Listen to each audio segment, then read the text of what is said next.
श्रीमद् भगवद गीता पढ़ने का सही नियम क्या है? इन 4 चरणों से गुजरने के बाद ही मिलता है पूर्ण ज्ञान।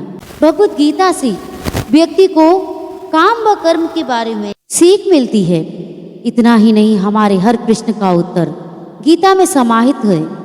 आप जितनी बार इसका पाठ करेंगे उतना ही नया सीखने को मिलता है। श्रीमद् भगवद गीता हिंदू धर्म का एक पवित्र ग्रंथ है। गीता में 18 अध्याय और 700 श्लोक हैं जो सभी महत्वपूर्ण हैं। महाभारत में भगवान श्री कृष्ण ने अर्जुन को जो उपदेश दिए थे वो गीता है। गीता में आत्मा, परमात्मा, भक्ति, कर्म, जीवन आदि का बृहद रूप से वर्णन किया गया है। गीता में हमें यह ज्ञान मिलता है कि व्यक्ति को केवल अपने काम और कर्म पर ध्यान देना चाहिए। साथ ही कर्म करते समय इस बात का ध्यान रखना चाहिए कि हम जो भी कर्म कर रहे हैं उसका फल हमें निश्चित ही प्राप्त होगा। अच्छे कर्म कर रहे हैं तो अच्छे फल की प्राप्ति होगी और बुरे कर्म कर रहे हैं तो बुरे फल की प्राप्ति होगी। कर्म करते समय हमें इस बात का ध्यान रखना चाहिए। गीता हमें बताती है कि जीवन क्या है और इसे कैसे जीना चाहिए। आत्मा और परमात्मा का मिलन कैसे होता है, अच्छे और बुरे की समझ क्यों जरूरी है। इन सभी गुण सवालों से जवाब हमें गीता से प्राप्त होते हैं। लेकिन सवाल यह है कि गीता का पूर्ण ज्ञान प्राप्त कैसे किया जा सकता है और इसके लिए इसे कितनी बार पढ़ना चाहिए। गीता या फिर किसी पाठ से ज्ञान को प्राप्त करने के 4 स्तर होते हैं।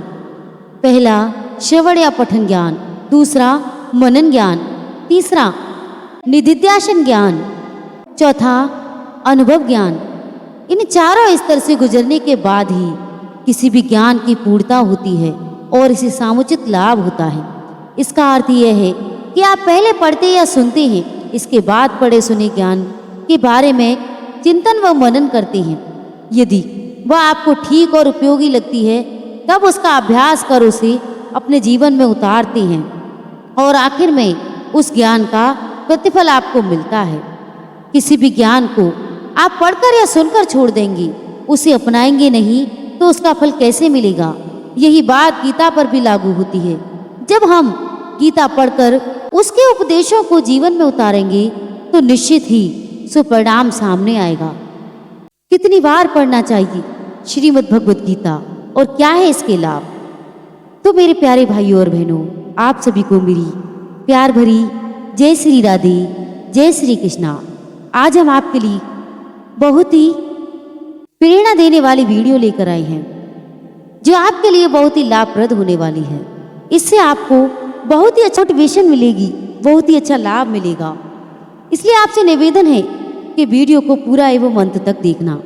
आज हम आपको गीता के बारे में बहुत ही जरूरी बात बताएंगे और अगर वीडियो पसंद आए तो वीडियो को लाइक और चैनल को सब्सक्राइब अवश्य कर लें ताकि ऐसी हर वीडियो की नोटिफिकेशन सबसे पहले आप तक पहुंच सके।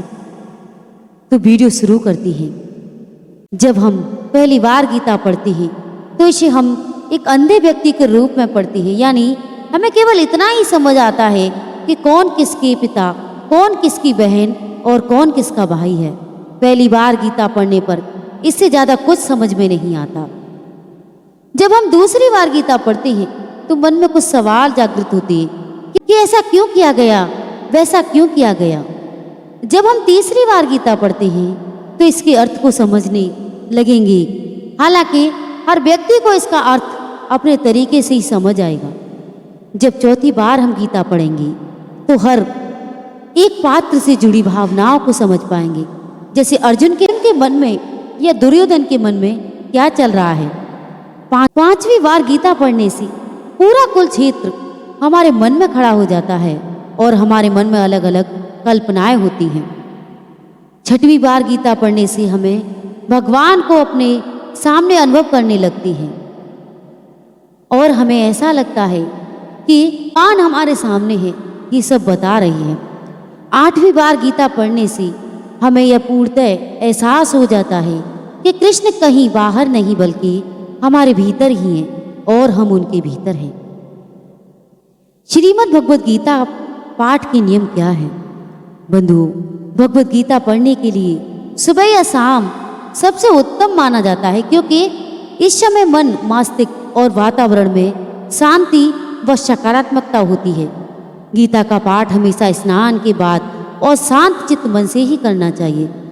पाठ करते समय बीच बीच में इधर उधर की बातें नहीं करनी चाहिए और ना ही किसी कार्य के लिए बार बार उठना चाहिए। साफ सफाई वाले स्थान और जमीन पर आसन बिछाकर ही गीता का पाठ करना चाहिए। गीता के प्रत्येक अध्याय को शुरू करने से पहले और बाद में भगवान श्री कृष्ण और गीता के चरण कमलों को स्पर्श करना चाहिए। तो दोस्तों, आशा करती हूँ कि आपको हमारी गीता के बारे में ये जानकारी पसंद आई होगी। हमारी पूरी कोशिश रही कि आपको श्रीमद् भगवद गीता के बारे में बहुत ही अच्छी जानकारी दे सकें, जिससे आपके जीवन में हर मुश्किलों का आप डटकर सामना कर सको। तो सभी भाई बंधुओं से निवेदन है कि गीता को अवश्य ही पढ़ना चाहिए। थोड़ा सा टाइम निकाल कर इस गीता को आपको जरूर ही पढ़ना चाहिए।